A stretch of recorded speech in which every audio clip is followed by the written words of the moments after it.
మనము ఒక పొలిటీషియన్ ఉన్నాడు. లేకపోతే ఒక ధనవంతుడు ఉన్నాడు. లేదా ఒక మంచి ఫైటర్ ఉన్నాడు. వాళ్ళు 100 మందిని గెలవచ్చు. 100 మంది మీద పోరాడి సాధించొచ్చు. కానీ వాళ్ళని ఎవడో ఒక చెంపదెబ్బేశాడు. లేకపోతే ఒక ఇంకు చల్లాడు. లేదా మొహం మీద ఊసాడు అనగానే ప్రచారం ఎంత రేంజ్‌లో వస్తది? వాళ్ళిక దేనికి పనికిరానంత స్థాయిలో వస్తుంది. అంటే వాళ్ళు ఎన్ని సంవత్సరాలు చేసిన దానికంటే కూడా ఇక్కడ నెగెటివ్ ఎక్కువైపోతుంది. ఇదెందుకు ఇప్పుడు చెప్పాల్సొస్తుందంటే, అమెరికా వాడు ఇరాన్‌లోని అనేక స్థావరాలు పేలుస్తున్నాడు. యుద్ధ నౌకల్ని పేలుస్తున్నాడు. విధ్వంసం సృష్టిస్తున్నాడు.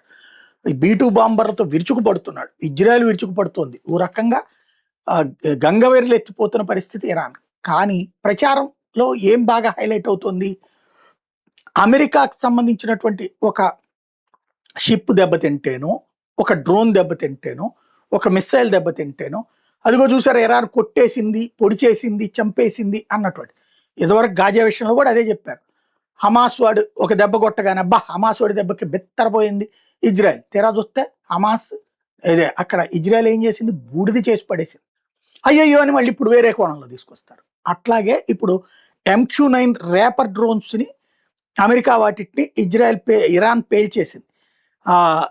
ఇరాన్‌తో ఇలాంటి మొత్తం 3 డ్రోన్స్‌ని పేల్చేసింది. దాంతో ఇదిగో మేము అమెరికా మీద సాధించిన విజయం అని ఇరాన్ ప్రొజెక్ట్ చేసుకుంటుంటే, మా దగ్గరున్న కొన్ని వందల్లో అదొకటి జరుగుతుంటాయి అన్నటువంటిది చెప్పుకోలేక తిప్పలు పడుతోంది అమెరికా.